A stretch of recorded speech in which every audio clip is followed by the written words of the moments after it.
नमस्कार, मैं राजमोर, आप देख रहे हैं मौज न्यूज़। मौज न्यूज़ में आपका स्वागत है। पत्रकार जी के ऊपर जो हमला हुआ है इसके विषय में जी, मुझे जानकारी मिली है इस विषय में और मैंने इसमें चर्चा करी है इंदिरा जी के साथ में, और इनने जो आरोप लगाए हैं कुछ वनाधिकारियों पे, उसमें एसडीओ फॉरेस्ट रेंजर फॉरेस्ट के संबंध में, तो मैं इस पर चर्चा करूँगा आगे, चाहे एसपी साहब से या फिर डीएफओ साहब से। और इसमें बात यही है कि अगर कोई भी पत्रकार जनहित में बात कर रहा है और अगर उसके कारण ही सिर्फ उस पर कुछ ऐसे हमला होता है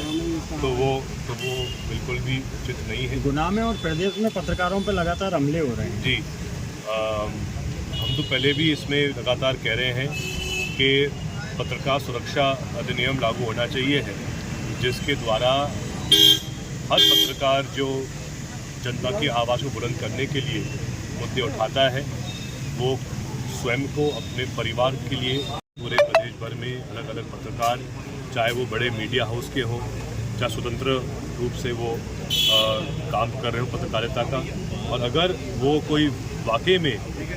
जनहित की बात को उठा रहे हैं और उसी बात को लेकर उन पर कोई हमला होता है,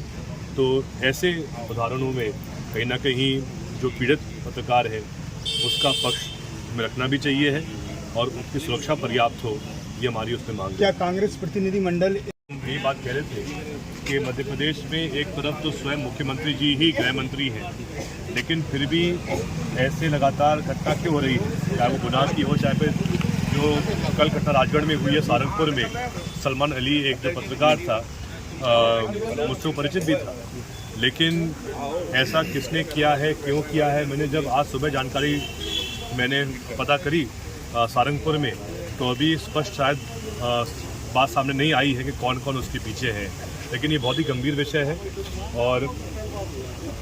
एक तरफ तो स्वयं मुख्यमंत्री जी ही गृह मंत्री हैं, लेकिन उसके बावजूद लगातार ऐसी घटनाएं जो मध्य प्रदेश में हो रही हैं, कहीं ना कहीं बड़ा प्रश्न चिन्ह है कि क्या सीएम साहब के पास नियंत्रण नहीं है कानून व्यवस्था के ऊपर।